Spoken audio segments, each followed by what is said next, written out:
Bonsoir, bonsoir à tous, bonsoir, bonsoir, bienvenue, bienvenue, bonsoir à tous.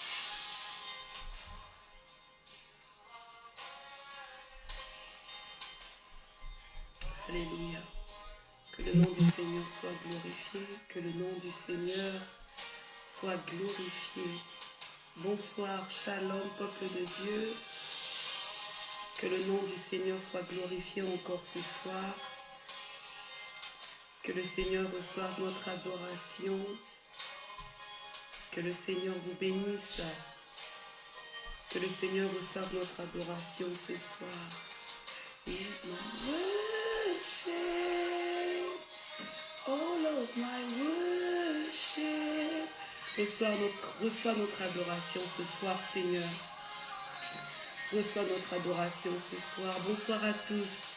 Bienvenue sur notre programme La Manne du Soir. Soyez les bienvenus, que le Seigneur vous bénisse, que le Seigneur vous bénisse. Alléluia. Voici la journée que l'Éternel a faite. C'est vrai que le soleil s'est déjà couché, mais j'espère que cette journée a été pour vous un sujet de joie et que le reste de la soirée sera aussi pour vous un sujet de joie. Soyez tous bénis dans le nom de Jésus. Que le Seigneur reçoive notre adoration ce soir. Nous bénissons le nom de Jésus. Nous exaltons le nom de Jésus. Nous glorifions le nom de Jésus. Lui notre Dieu, lui notre roi. Alléluia. Reçois notre adoration, Seigneur. Bonsoir à vous, bonsoir à vous, bonsoir aux servantes de Dieu, bonsoir aux serviteurs de Dieu qui nous suivent. Merci, merci, merci d'être présents sur notre plateforme La Manne du Soir. C'est toujours un privilège d'être là et de servir le Seigneur. Que le Seigneur vous bénisse. C'est une joie de se retrouver encore ce soir pour la gloire du nom de notre Seigneur Jésus. Alléluia. Que le nom du Seigneur soit béni, que le nom du Seigneur soit glorifié. Alléluia. I will always worship you. I will not be silent. Ce soir, Seigneur, nous n'allons pas nous taire. Et nous allons tout le temps t'adorer. Alléluia. C'est ce que ce merveilleux chant nous dit. Gloire à Dieu. Bonsoir à tous. Alléluia. Alléluia. Alléluia. Praise the Lord. Praise the Lord. Praise the Lord. Je vous salue tous dans le précieux et beau nom de notre Seigneur Jésus-Christ. Bienvenue sur la plateforme La Manne du Soir, un programme des femmes pour édifier d'autres femmes et pas pourquoi pas d'autres hommes aussi, enfin pour édifier tous les enfants de Dieu et aussi pour emmener plusieurs à Christ. Que le Seigneur vous bénisse. Alors je me présente pour ceux qui ne me connaissent pas. Je suis la sœur Cynthia Chifunga et je suis basée à Manchester. Je suis l'épouse du pasteur Lionel Chifunga à qui je fais un petit coucou en passant. Et je sers dans l'église du Dr Job Mukadi à Manchester au Royaume-Uni. Donc voilà, un peu pour une brève présentation. Alors je bénis le Seigneur pour la vie de tous ceux qui sont connectés ce soir. Et je sais que le Saint-Esprit va nous faire beaucoup de bien. Alors ce soir, notre thème est Dieu a-t-il réellement dit? Oui, Dieu a-t-il réellement dit? C'est le thème que nous allons aborder ce soir. Et j'ose croire que le Saint-Esprit va vraiment toucher le cœur d'une femme, toucher le cœur d'un homme, toucher le cœur d'une jeune personne ce soir. Oui, et je sais que le Seigneur va faire de grandes choses parmi nous. Alors, Dieu a-t-il réellement dit? Avant de commencer, permettez-moi de remercier, de saluer la présidente des femmes, maman, notre diaconesse, Diva Bilonda, qui encore une fois m'a fait confiance afin de venir édifier le peuple de Dieu. Sois bénie, servante du Seigneur, diaconesse Diva. Alors, sans plus tarder, nous allons entrer dans le vif du sujet. Dieu a-t-il réellement dit? Voilà le thème de ce soir. Alors, pourquoi Dieu a-t-il réellement dit? Alors, je crois que je suis déjà venue ici une fois et j'avais expliqué que comment ça se passe, c'est que on nous donne des noms de femmes dans la Bible et en fait, on doit choisir quelle est la femme sur laquelle nous désirons peut-être parler ou édifier le peuple de Dieu, au travers de laquelle. Et donc, moi, parmi dans la liste que j'avais, bon, elle n'était pas longue, hein, la liste, maman Diva, mais bon, dans la liste que j'avais, ben, j'ai choisi Ève. Ève, oui, Ève, la femme d'Adam. Et donc, il s'agira d'Ève, mais il s'agira aussi de beaucoup d'autres personnes dans la Bible ce soir. Donc, Dieu a-t-il réellement dit? C'est à cette question que nous allons répondre ce soir. Oui, Dieu a-t-il réellement dit? Et donc, pour commencer, nous allons aller dans la Genèse. Oui, au commencement, Dieu créa l'homme. Et donc, nous savons que Dieu créa l'homme et il le plaça dans le jardin pour le cultiver et pour le garder. Voilà ce que Dieu fit. On sait que le 6e jour, il créa l'homme. Et l'homme était content quand Dieu créa l'homme, voilà, pas la femme encore, parce que l'homme se réjouit une fois qu'il créa la femme. Donc Dieu créa l'homme, le plaça dans le jardin afin qu'il le cultive, afin qu'il le garde. Mais l'homme était seul. Et le Seigneur décida de lui faire une aide semblable. Je crois qu'on connaît tous l'histoire. Je suis juste en train de brosser rapidement, juste pour nous mettre dans le contexte. Et donc tout cela se passait dans le jardin d'Éden, bien entendu. Et donc Dieu créa la femme, ouais, à toutes les femmes. Dieu créa la femme et il emmena la femme auprès d'Adam, qui se réjouit à la vue de la femme. On sait qu'il a dit, voilà, enfin, l'os de mes os, la chair de ma chair, et on l'appellera femme. Voilà, Adam se réjouissait du fait que le Seigneur lui avait créé une aide semblable. Alors à toutes les femmes, j'aimerais juste vous dire que voilà, nous sommes importantes, nous les femmes, et on a vu comment Adam s'était réjoui à la vue de sa femme. Et je prie à ce que chaque fois que votre époux vous voit, qu'il se réjouisse. Amen. Qu'il dise, voici l'os de mes os, la chair de ma chair. Alors, revenons à notre thème. Dieu a-t-il réellement dit? Pour cela, nous allons aller dans les Écritures et nous allons lire Genèse 3. Donc, Adam et Ève sont déjà dans le jardin. Nous savons que Adam et Ève sont déjà dans le jardin d'Éden.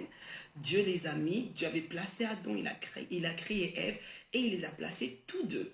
Alors nous allons lire dans Genèse 3 parce que c'est dans ce chapitre et au verset 1 que nous retrouverons notre thème. Voilà. Alors, Genèse, je lis dans la Genèse, le livre de la Genèse, verset 3. Le serpent était le plus rusé de tous les animaux des champs. Alors là, on voit déjà, on nous dit que le serpent était le plus rusé de tous les animaux des champs que l'Éternel Dieu avait fait.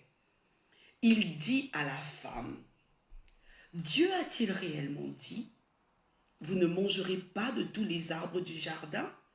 Et donc le diable, le serpent, ancien, bon, on sait que le dragon, comme on dit dans l'Apocalypse, le dragon, le serpent ancien, Satan, le diable, on sait que c'est lui l'ennemi, c'est lui le diable. Et donc, le serpent vient voir Ève et lui pose cette question audacieuse, hein, que moi je trouve que c'est vraiment une question franchement audacieuse. Dieu a-t-il réellement dit, vous ne mangerez pas de tous les arbres du jardin? Et le verset 2, tout naïvement, Ève lui répond, la femme répondit au serpent, nous mangeons du fruit des arbres du jardin. Donc voilà ce qu'elle dit. Nous mangeons du fruit des arbres du jardin, mais quant au fruit de l'arbre qui est au milieu du jardin, Dieu a dit, vous n'en mangerez point et vous n'y toucherez point, de peur que vous ne mouriez. Donc alors voilà, la conversation entre le serpent et Ève. Il dit à Ève, Dieu a-t-il réellement dit que vous ne mangerez pas du fruit, vous ne mangerez pas du fruit de l'arbre, de tous les arbres du jardin? Et elle dit, non mais voilà, on nous a dit qu'on mangera les fruits, mais on ne touchera point à celui qui est au milieu, de peur que nous mourions. Voilà la réponse. Et alors le verset 4 nous interpelle. Le verset 4, le serpent, on nous dit, alors le serpent dit à la femme, vous ne mourrez point. Alors il affirme, il vient et il dit à la femme carrément, vous ne mourrez point. Voilà les paroles du serpent. On va en revenir. Nous lisons et nous allons analyser les paroles du serpent. Alors, verset 4, alors le serpent dit à la femme, vous ne mourrez point. Alors que Dieu avait dit que si vous en mangez, vous mourrez. Lui vient, il est sûr de lui, il sait ce qu'il fait, voilà. Il dit à la femme, non, vous ne mourrez point. Et il donne un argument plus ou moins plausible pour expliquer au fait pourquoi Dieu leur avait demandé de ne pas manger le fruit. Et donc il dit au verset 5, mais Dieu sait que le jour où vous en mangerez, vos yeux s'ouvriront et que vous serez comme des dieux connaissant le bien et le mal. Alors nous allons nous arrêter là pour le moment. Donc le serpent vient, il se présente devant Ève. Ève qui savait bien que le fruit était interdit. Ève qui avait la connaissance du fait que le Seigneur avait dit, vous mangez des fruits du jardin, mais vous ne mangerez pas des fruits de l'arbre qui est au milieu. Elle le savait. Mais pendant sa conversation avec le serpent lui dit, non mais attends, vous ne mourrez pas. Si Dieu l'a dit, ben c'est parce que il savait que si vous mangez le fruit, vous aurez la connaissance du bien et du mal. Et donc nous voyons le discours du diable, du serpent, un discours convaincant, un discours flatteur, un discours qui persuade Ève. Il lui donne des arguments plus ou moins plausibles. Et le diable, il utilise cette rhétorique, si on peut dire, pour venir tromper Ève. Dieu a-t-il réellement dit? Et c'est juste pour dire que de nos jours, il a toujours ce même mode d'opération. Il arrive et il te demande, Dieu a-t-il réellement dit que tu vas guérir? Que voilà, par les meurtrissures de Christ, tu es guéri? Le diable vient comme ça avec un discours convaincant, avec un discours flatteur. Et ce qui est encore étonnant, c'est qu'il a l'audace de contredire Dieu. Il dit carrément à Ève, on le voit au verset 4, il dit, vous ne mourrez point. Alors que Dieu avait dit que si vous mangez l'arbre du fruit, vous mourrez. Lui vient avec un discours différent. Il dit, vous ne mourrez point. Et de nos jours, le diable utilise la même ruse. Mes sœurs, mes frères, mes bien-aimés. Parce que il fait croire aux gens qu'en vivant dans le péché, en désobéissant à Dieu, ils ne mourront point. Alors que la Bible nous déclare que le salaire du péché, c'est la mort. Mais le diable, dans sa ruse, il vient toujours, et on dit qu'il rôde, il cherche qui dévorer, qui tuer.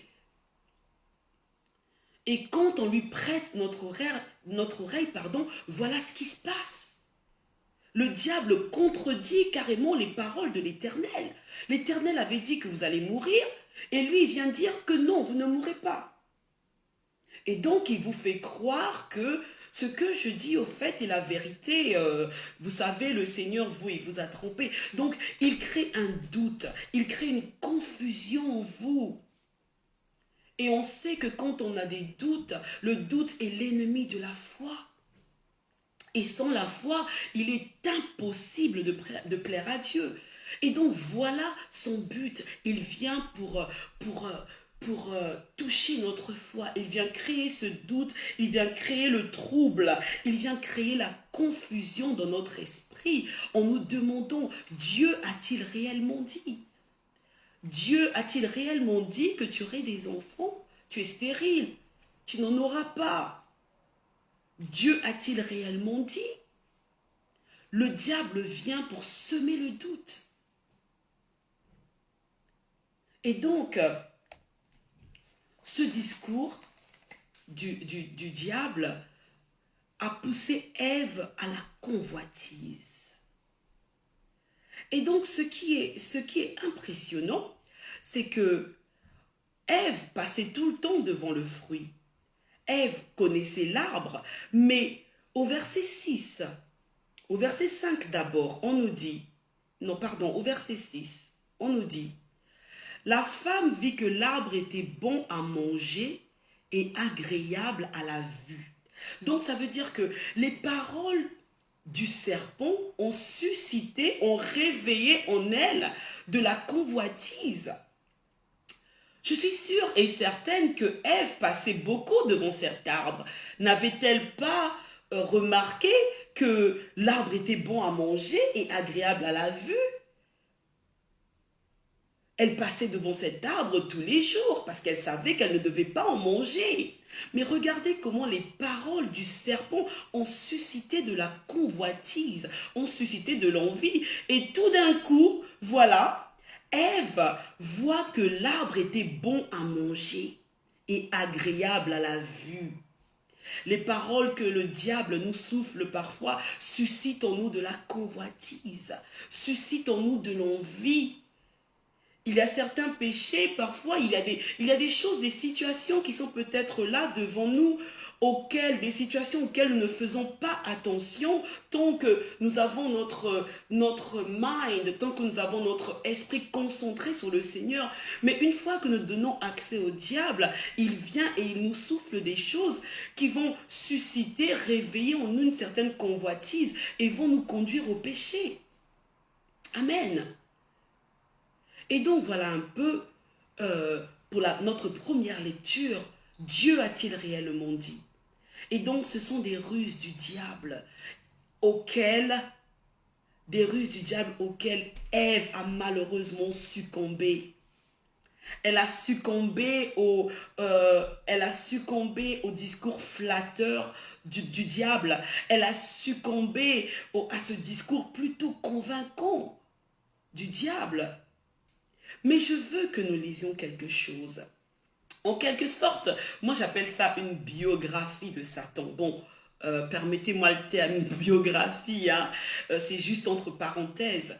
C'est un verset de la Bible qui nous décrit réellement qui est Satan. Et on nous donne beaucoup d'éléments sur ce qu'il est, ce qu'il fait.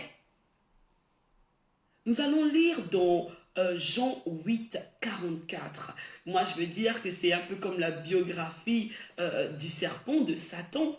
Et cela va un peu nous éclairer, il va juste confirmer ce que nous venons de dire, qu'il arrive avec un discours flatteur, un discours convaincant, pour semer le doute, pour semer la confusion dans nos esprits, afin que nous ne soyons plus sûrs de nous, afin que nous doutions de qui nous sommes en Christ. Et donc Jean 8, verset 44 nous dit, c'est le Seigneur Jésus qui s'adresse aux pharisiens. C'est un échange entre notre Seigneur et les pharisiens. Et le verset Jean 8, 44 dit, vous avez pour père le diable et vous voulez accomplir les désirs de votre père. Il a été meurtrier dès le commencement. Ça, c'est le Seigneur Jésus qui parle du diable. Il a été meurtrier dès le commencement. Regardez les dégâts qu'il a causés en Éden. Venir briser cette harmonie, cette relation harmonieuse qui régnait entre Adam, Ève et Dieu. Parce qu'on sait que le Seigneur venait dans le jardin, il parlait avec Adam et Ève. Et le diable meurtrier depuis le commencement est arrivé et a brisé cette relation harmonieuse qu'il y avait entre Adam, Ève et leur Seigneur. Et de nos jours, c'est toujours ce que le diable veut faire. Il sème le doute, la confusion, afin de briser notre relation, notre communion avec notre Seigneur, comme il avait fait en Éden. Mais le Seigneur Jésus l'a dévoilé en Jean 8, 44. Il a été meurtrier dès le commencement. Et il ne se tient pas dans la vérité. Ça, c'est le Seigneur Jésus-Christ qui parle du diable. Il ne se tient pas dans la vérité. Regardez comme il est venu, mentir à Ève. Vous ne mourrez point. Ça, c'est lui qui dit, c'est lui qui affirme. Non, mais attends, pour qui il se prend? Il vient contredire le Seigneur. Et le Seigneur Jésus dit, il ne se tient pas dans la vérité parce qu'il n'y a pas de vérité en lui. Tout ce que le diable te souffle à l'oreille, tout ce que le diable fait passer dans ta tête, dans tes pensées est faux. Laissez-moi vous le dire, il n'y a point de vérité en lui. C'est le Seigneur qui le dit. Et chaque fois que nous écoutons la voix du diable, nous savons que ce sont des mensonges. Et le Seigneur continue. Lorsqu'il profère le mensonge, il parle de son propre fond, car il est menteur et le père du mensonge. Et ça, ce sont les paroles de notre Seigneur Jésus-Christ qui parlait aux pharisiens. Meurtrier depuis le commencement, il ne se tient pas dans la vérité parce qu'il n'y a point de vérité en lui. Ma sœur, mon frère, quand le diable vient te parler, le Seigneur nous dit qu'il n'y a point de vérité en lui. Zéro, nada, nothing.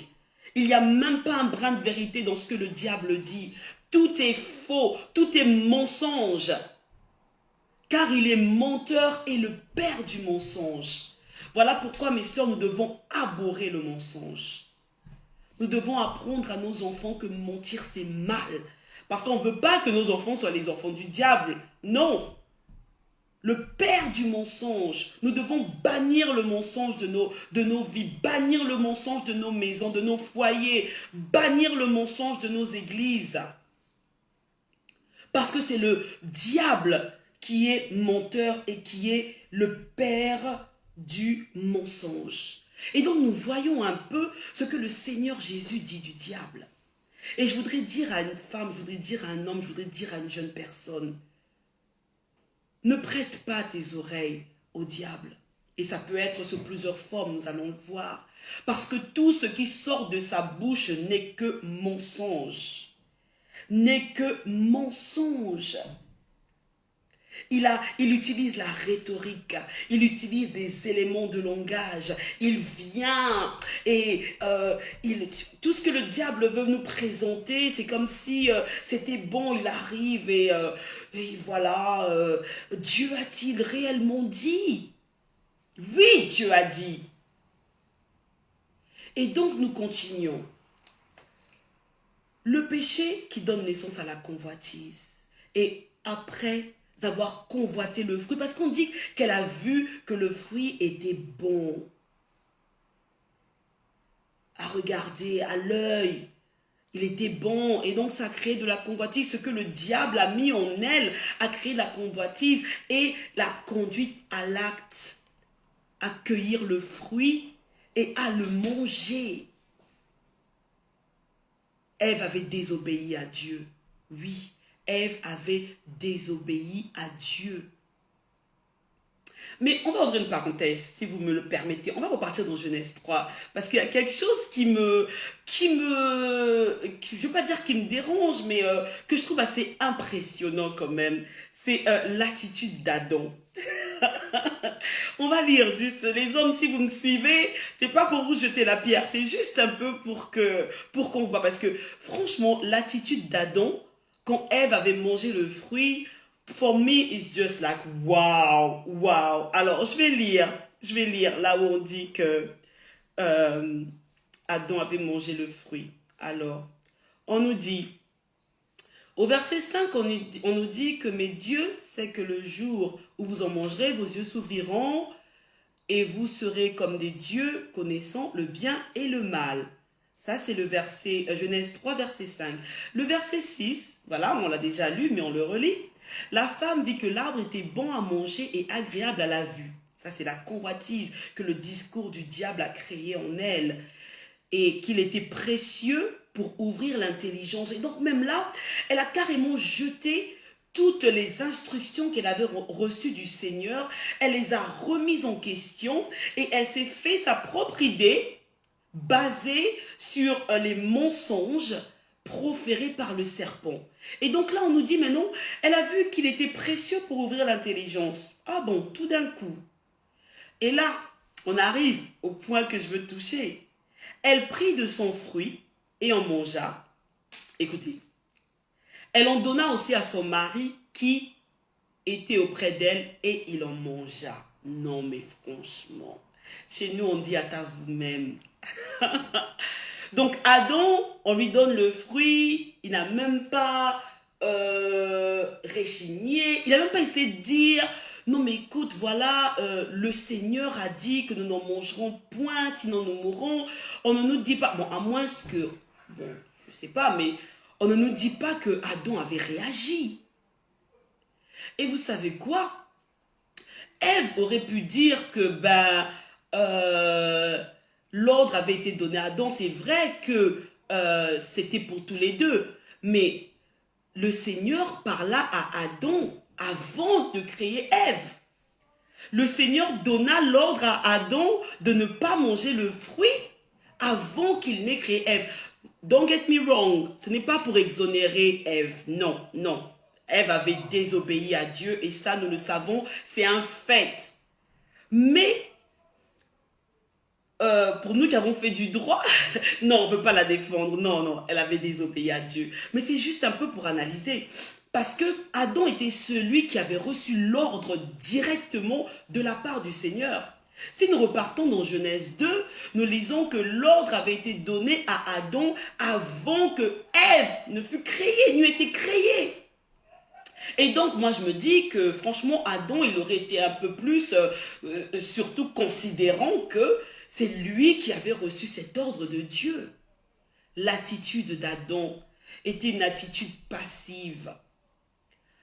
S'il aurait peut-être réagi, s'il aurait peut-être raisonné, comme on dit, Ève, peut-être que, bon, ce ne sont juste que des suppositions.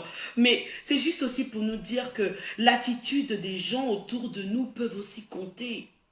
Entourez-vous des bonnes personnes. Si vous faites quelque chose de mal, qui seront peut-être en mesure de vous dire, écoute là, Cynthia, non, c'est pas ça. Entourez-vous des chrétiens forts aussi qui pourront vous relever si vous tombez. Pas des gens qui vont pécher avec vous aussi. Bon, voilà. Oh, bon, c'est bon, on y va, allez, allez. Non. Des gens capables de vous aider.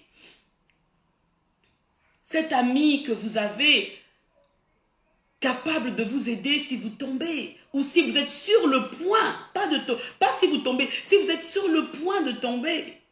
Vous vous confiez à une amie, ah voilà, vous vous confiez et vous dites que vous voulez faire quelque chose de pas bien. Et elle, au lieu de vous dire que non, la parole de Dieu ne dit pas ça, voilà, il ne faut pas que tu le fasses, c'est un péché. Elle va avoir une attitude passive. Elle ne va rien vous dire. Elle va vous dire, bon, ben écoute, tu fais ce que tu veux. Et vous allez pécher.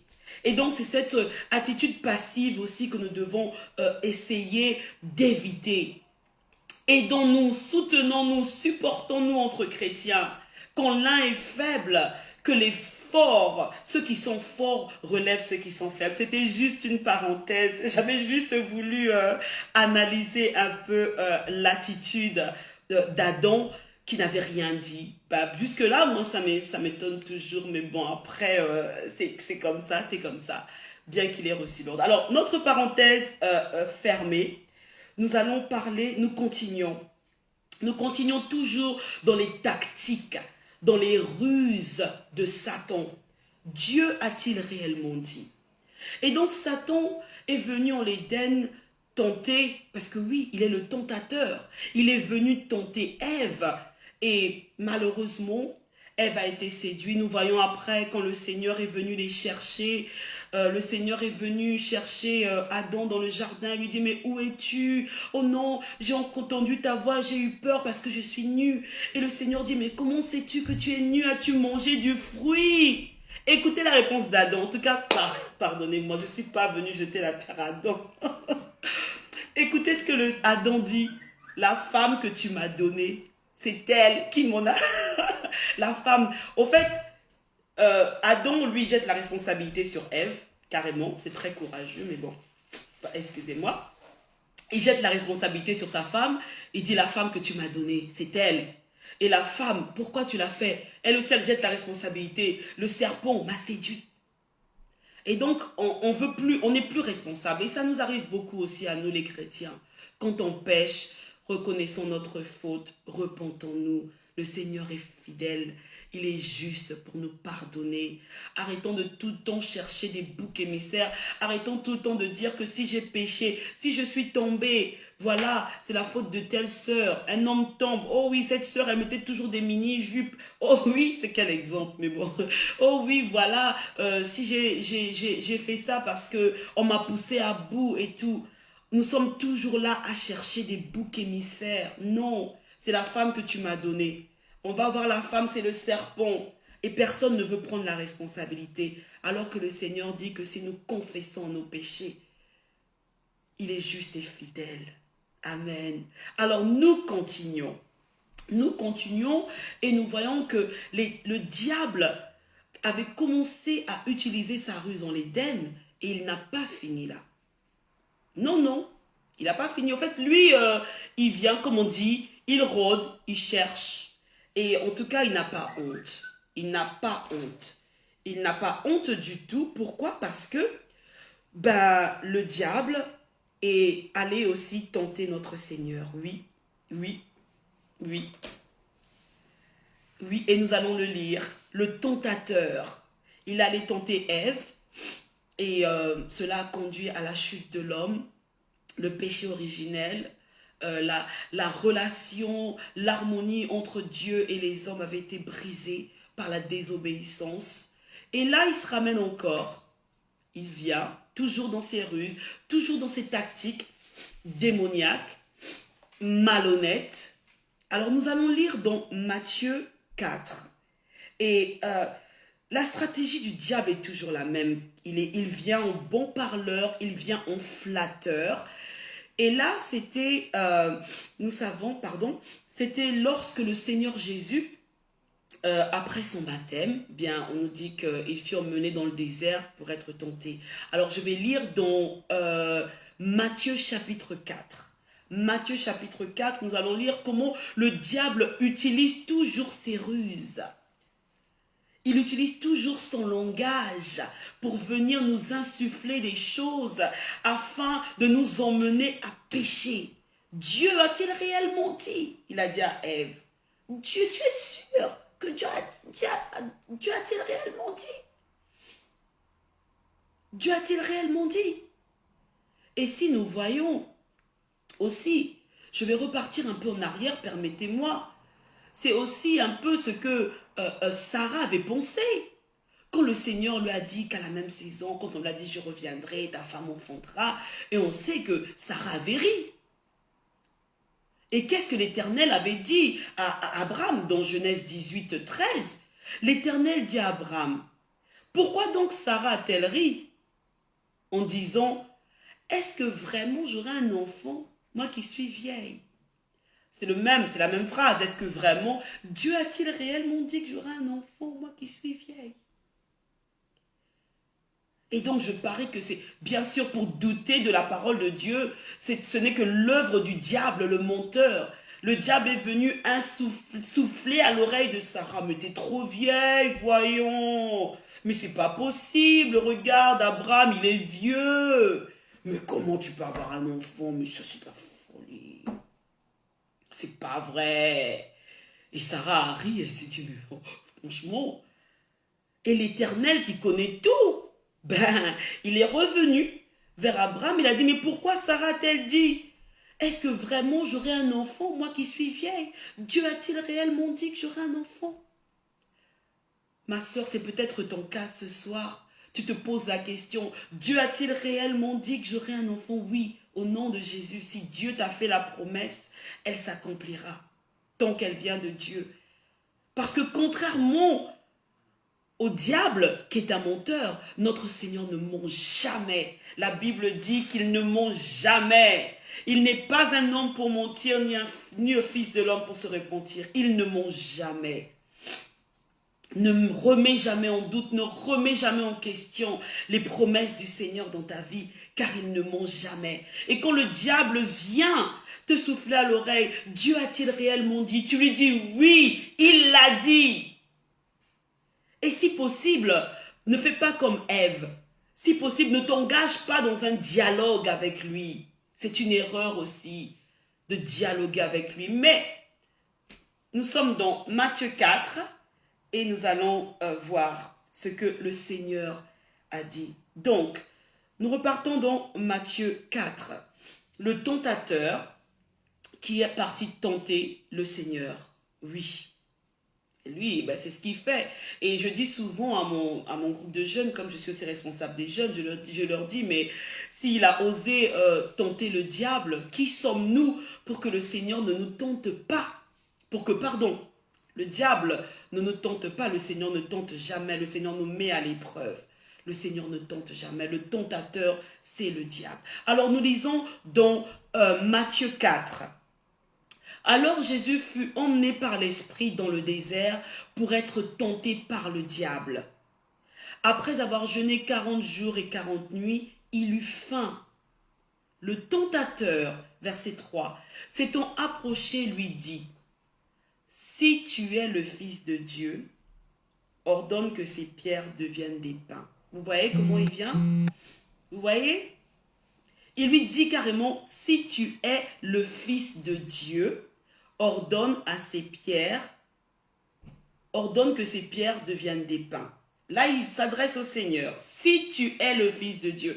Donc, vous voyez, il arrive avec un discours, je peux même pas qualifier, c'est vraiment un discours qui prête à confusion. C'est un discours, il mélange, il met la parole de Dieu, il met tout. Et c'est un menteur, c'est de la fourberie, c'est de la malhonnêteté. Et donc, verset 4, Jésus répondit. Voilà comment Jésus répond. Il est écrit, l'homme ne vivra pas de pain seulement, mais de toute parole qui sort de la bouche de Dieu. Voilà comment le Seigneur étant Dieu, étant la parole, il lui répond par les Écritures. Il lui répond par les Écritures. Voilà la meilleure façon de répondre au diable. Par les Écritures. Amen. Et donc nous continuons. Il dit au verset 5, et il ne s'arrête pas là. Il est tenace. Ah oui, il est tenace. Bien que le Seigneur lui ait donné la parole, lui parler des Écritures, ben, il ne s'est pas arrêté là. Le verset 5 nous dit, le diable le transporta dans la ville sainte, le plaça sur le haut du temple. Et il lui dit encore, il ose, si tu es fils de Dieu, jette-toi en bas, car il est écrit. Alors là, je voudrais attirer notre attention sur les ruses du malin, sur les ruses du diable. La première fois, il ne dit pas au Seigneur car il est écrit. Il lui dit juste, si tu es fils de Dieu, ordonne que ces pierres deviennent des pains. Il ne parle pas de la parole de Dieu là. Et là, le Seigneur lui répond avec les Écritures. Et donc, dans sa ruse, il revient. La deuxième fois, si tu es le fils de Dieu, il dit, jette-toi en bas. Et là, lui aussi, il donne la parole. Vous voyez comment il est rusé? Donc, il étudie un peu comment les gens agissent et il fait de même avec nous. Donc, il a vu que le Seigneur, la première fois, lui a répondu avec la parole de Dieu. Il s'est dit, dans sa ruse, moi aussi, je vais répondre avec la parole. Et donc, la deuxième fois, il dit au Seigneur, car il est écrit. Il n'avait pas dit la première fois. Mais là, il dit, car il est écrit, il donnera des ordres à ses anges à ton sujet et ils te porteront sur les mains de peur que ton pied ne heurte une pierre. Et Jésus, notre Seigneur, lui répond encore avec les Écritures. Jésus lui dit, Il est aussi écrit, tu ne tenteras point le Seigneur ton Dieu. Tu ne tenteras point le Seigneur ton Dieu. Et la troisième fois, on nous dit, le diable transporta encore. C'est juste pour nous montrer que le diable insiste. Le diable insiste. Et oui, il insiste. Il insiste. Voilà pourquoi la parole de Dieu dit dans Jacques, soumettez-vous à Dieu, résistez au diable et il fuira loin de vous. Résistez parce que lui, il est tenace.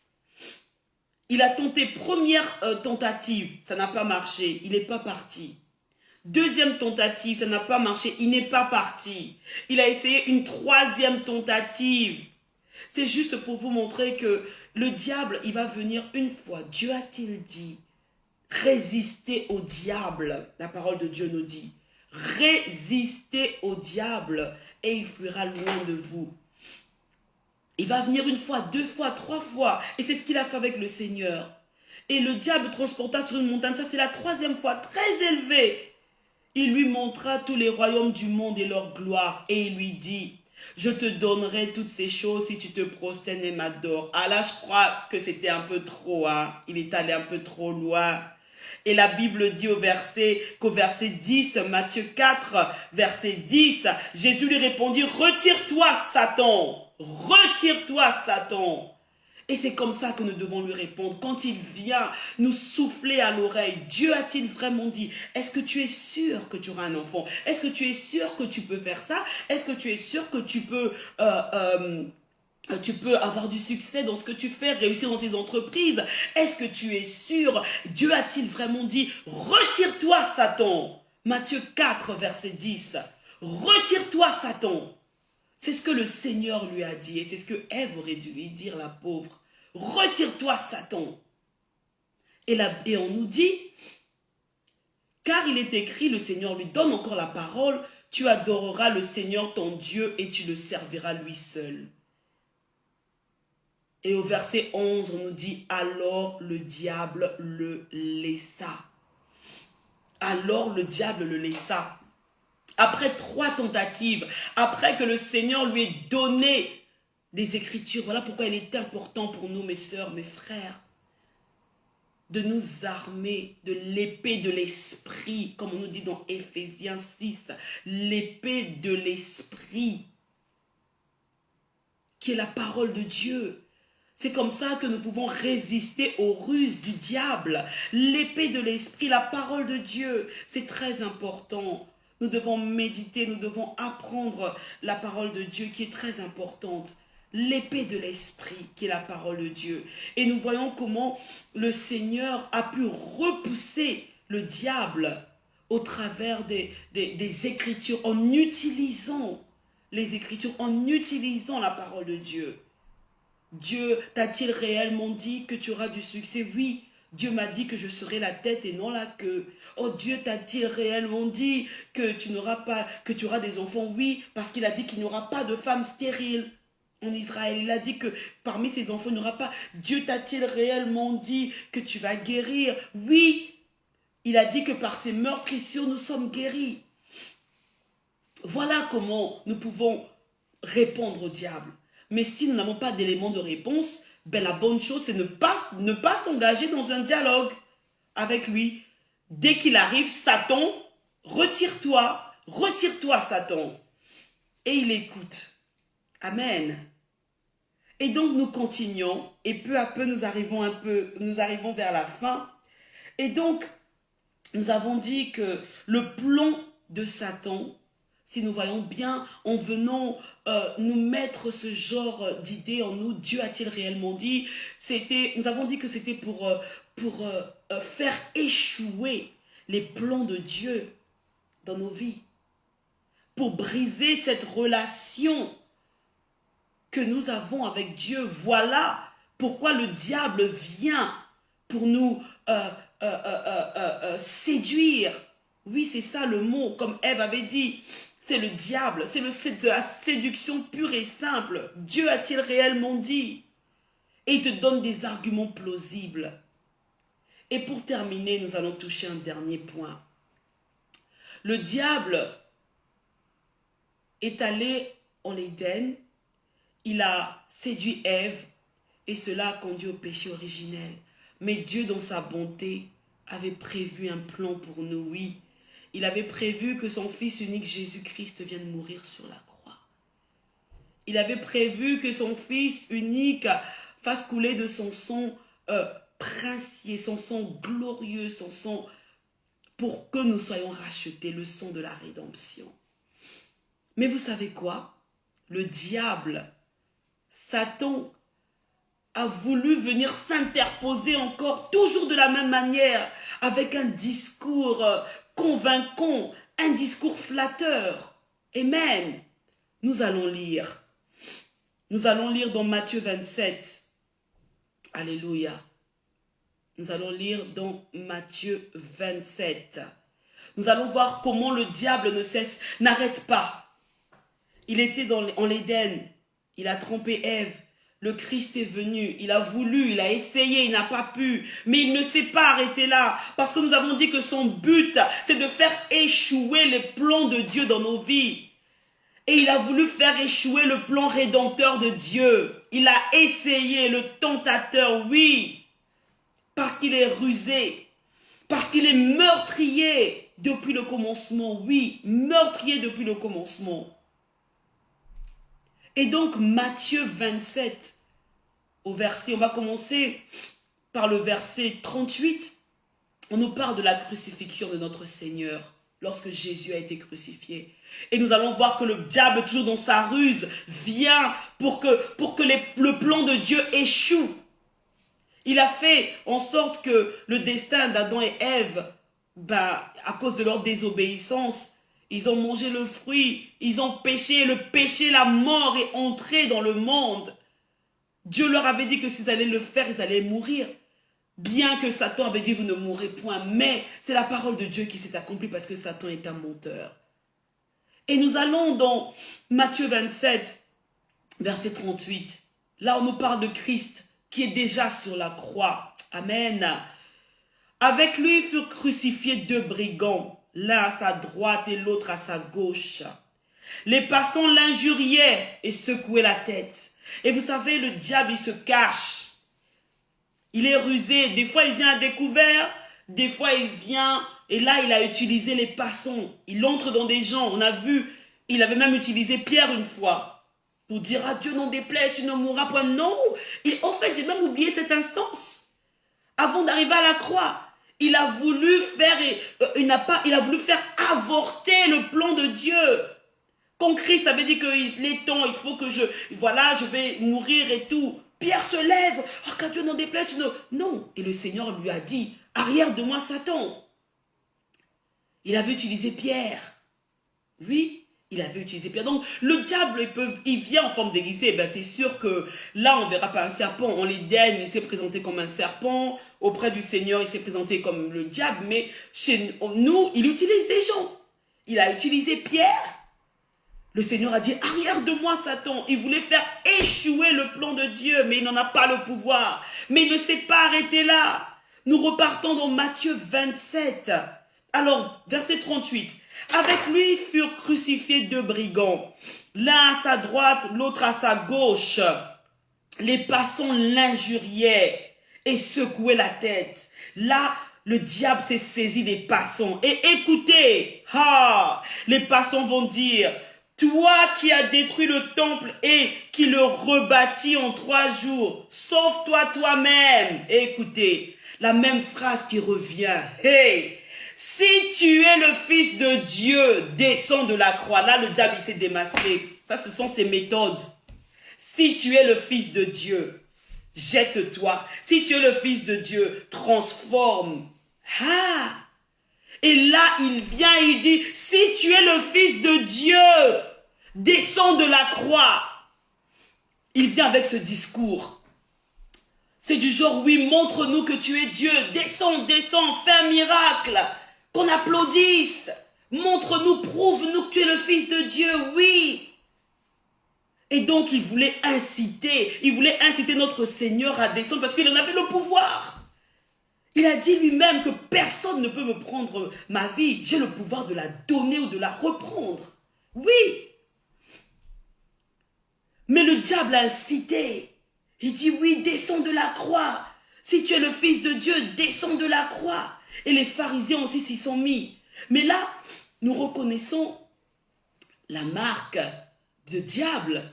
Oui, dans le désert, il était venu vers lui pour lui dire, si tu es le Fils de Dieu, ordonne à ces pierres de devenir du pain. Excusez-moi. Si tu es le Fils de Dieu, fais ceci. Excusez-moi. Si tu es le Fils de Dieu, c'est la trademark du diable, ça. Et là, on le reconnaît. On le reconnaît dans Matthieu 27. Si tu es le Fils de Dieu, descends de la croix. Mais vous imaginez, descendre de la croix, ben ça veut dire que, ben voilà quoi. Parce que le Seigneur devait mourir à la croix. Et le tentateur, le diable, cette fois-ci, utilise les passants qui injuriaient. Il se moquait et il secouait la tête. Oh oui, toi tu as dit que tu allais reconstruire le temple en 3 jours. Oh oui, tu allais rebâtir le temple. Sauve-toi toi-même. Si tu es le Fils de Dieu, descends de la croix. Amen. Et je crois que ça continue, même les pharisiens aussi continuaient. Amen. Matthieu 27. On nous dit aussi que, oui, toi qui as détruit le temple, il avait sauvé. Voilà, au verset 41, on nous dit, même le diable avait aussi utilisé les principaux sacrificateurs. Hein? On nous dit, les principaux sacrificateurs avec les scribes et les anciens se moquaient aussi de lui et disaient, il a sauvé les autres et il ne peut se sauver lui-même. S'il est roi d'Israël, qu'il descende de la croix. Et nous croirons en lui. Donc ils disent oui, si tu es le roi d'Israël, comme tu dis là, pour que nous croyons en toi, descends de la croix. Donc le diable, il vient avec un discours, si tu es le roi d'Israël, descends de la croix, nous croirons en lui. Et écoutez le verset 43. Il s'est confié en Dieu, que Dieu le délivre maintenant s'il l'aime. Carrément, ils y sont allés fort. Hein? Que Dieu le délivre maintenant s'il l'aime, car il a dit, je suis fils de Dieu. Donc c'était carrément pour remettre en question le fait que Jésus-Christ était fils de Dieu. Mais, mes frères et sœurs, nous allons soulever un point. Pourtant, c'est un fait établi que Jésus-Christ est le fils de Dieu. Et cela n'était pas approuvé. Vous savez pourquoi? Lors du baptême de Jésus, les cieux s'ouvrirent, on nous dit qu'une voix se fit entendre du ciel. Dieu lui-même avait dit que celui-ci est mon fils bien-aimé en qui j'ai mis toute mon affection. Il y avait des gens, il y avait des témoins. Il y avait des gens qui avaient écouté. Ce qui veut dire que le diable, quand il va venir te souffler des choses à l'oreille, il va te faire douter des choses qui sont établies. C'était connu que Christ était le Fils de Dieu. La voix s'était fait entendre le jour où il avait été baptisé. Celui-ci est mon Fils bien-aimé, en qui j'ai mis toute ma confiance. C'est Dieu lui-même qui avait parlé. Mais quand le diable vient, il vient, si tu es le Fils de Dieu, descends. Il voulait faire avorter le plan rédempteur de Dieu. Il voulait faire échouer le plan rédempteur de Dieu. Il avait fait en l'Éden et il croyait qu'il allait venir encore pour créer des dégâts. Mais le Seigneur Jésus nous a tant aimés qu'il est mort à la croix pour nous. Il a accepté. Et nous savons comment il a souffert à Gethsémane. Il est tombé sur ses genoux. Il a dit, Seigneur, si ce n'était que, si tu peux, retire cette coupe. Mais après, il a dit, non pas ma volonté, mais que la tienne soit accomplie. Le Seigneur Jésus nous a tant aimés. Le Seigneur Jésus nous a tant aimés qu'il est mort à la croix. Il n'est pas descendu, non pas parce qu'il ne pouvait pas, mais parce qu'il ne voulait pas, pour toi et moi. Oui, il avait le pouvoir de descendre. Oui, il avait le pouvoir de se sauver, bien sûr. Mais il n'a pas fait comme Ève. Il n'a pas désobéi. la Bible dit qu'il s'est rendu obéissant jusqu'à la mort de la croix. Alléluia. Il a refusé de désobéir à son Père. Il avait le pouvoir de descendre de la croix, comme le diable venait pour lui dire, si tu es le Fils de Dieu, descends. Il pouvait le faire, mais il ne l'a pas fait. Il est resté. Il est mort. Mais le troisième jour, alléluia, il est ressuscité et il vit éternellement. Et il revient bientôt pour prendre son église. Alléluia. Soyons des imitateurs de Christ. Ne désobéissons pas à Dieu. Dieu a-t-il réellement dit, ne mangez pas l'arbre du fruit qui est au milieu? Oui. Retire-toi, Satan. Dieu me l'a dit. Quand le diable vient pour semer le doute dans ton esprit, renvoie-le, chasse-le, retire-toi, Satan. Oui, Dieu m'a dit, Dieu ne ment pas, il n'est pas un homme pour mentir. Le Seigneur ne ment pas. Tout ce que Dieu dit, c'est la vérité. Alléluia. À qui prêtes-tu l'oreille? Faisons très attention. Qu'est-ce que nous écoutons? La Bible nous déclare, la Bible dit que la foi vient de ce qu'on entend.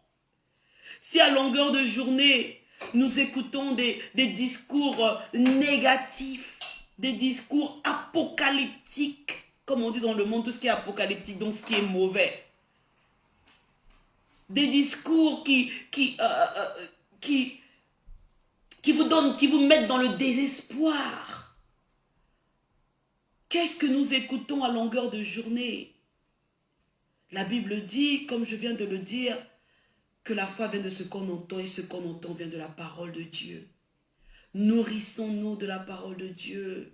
L'épée de l'esprit qui est la parole de Dieu. Nous avons vu que le Seigneur a répondu au diable par la parole de Dieu. Et c'est l'arme qui nous a été donnée, comme on a dit dans Ephésiens 6. Revêtons-nous des armes de l'esprit. Amen. Pour combattre les ruses du diable. Il n'est pas possible. Avec la chair et le sang, il est impossible de combattre les ruses du diable. Il est impossible. Notre ennemi n'est pas charnel. La Bible déclare, nous n'avons pas à lutter contre la chair et le sang, mais contre les principautés, contre les pouvoirs qui sont dans les lieux célestes. La chair et le sang ne peuvent pas lutter. Ma soeur, mon frère, Dieu a-t-il réellement dit? Oui, Dieu a réellement dit. Crois en ce que Dieu a mis en toi. Je parle à une sœur, je parle à un frère. Dieu t'a dit que tu mèneras ce projet. Dieu a dit que tu conduiras des gens. Dieu a dit que tu le serviras. Oui, tu le feras au nom de Jésus, oui. Les promesses de Dieu sont oui, amen, elles s'accompliront toujours. Ne laisse pas le diable venir semer le doute dans ton esprit. Ne laisse pas le diable venir te semer la confusion dans ton esprit. Non, non. Ne laisse pas le diable t'inciter à la convoitise, à faire naître en toi des désirs qui n'étaient pas en toi avant, des désirs mauvais. Non. Ne prête pas ton oreille au diable. Mais il viendra toujours. Mais nous savons comment lui répondre. Retire-toi, Satan, comme le Seigneur lui avait dit. La parole de Dieu dit. La parole de Dieu dit. Amen. Soyons des imitateurs de Christ. Il a été obéissant. Il n'a pas désobéi à la parole de Dieu. Il a été obéissant jusqu'à la mort de la croix. Et voilà pourquoi Dieu l'a souverainement élevé. Alléluia, Jésus-Christ est merveilleux.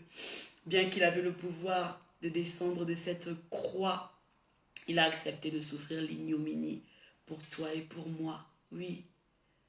Dieu lui avait dit, mon fils, tu vas aller mourir sur la croix afin de racheter les hommes. Tu vas payer de ton sang afin que l'humanité soit rachetée. Dieu avait dit à son fils d'aller mourir à la croix. Et le diable vient pour lui dire, Dieu a-t-il réellement dit? que tu dois mourir sur la croix? Si tu es le Fils de Dieu, descends. Voilà ce que le diable est venu dire à notre Seigneur. Dieu a-t-il réellement dit que tu dois mourir sur la croix? Descends, si tu es le Fils de Dieu. Alléluia. Notre Seigneur est merveilleux. Notre Seigneur est merveilleux. Voilà, mes bien-aimés. Voilà ce que le Seigneur avait le Saint-Esprit m'avait mis à cœur de partager avec vous ce soir. Je veux juste redonner de l'assurance à un frère, à une sœur. Sois sûr de toi, sois sûr des promesses de Dieu dans ta vie. Sois sûr que oui, Dieu a réellement dit que tu es la tête et non la queue. Dieu a réellement dit que tu auras des enfants. Dieu a réellement dit que tu seras guéri parce que par tes meurtrissures, tu es guéri. Alléluia. Oui, Dieu a réellement dit que cette parole s'accomplisse dans la vie d'une femme, dans la vie d'un homme qui nous regarde ce soir, que les promesses de notre Dieu s'accomplissent dans ta vie. Que le Seigneur vous bénisse et je vous dis à la prochaine. Soyez bénis.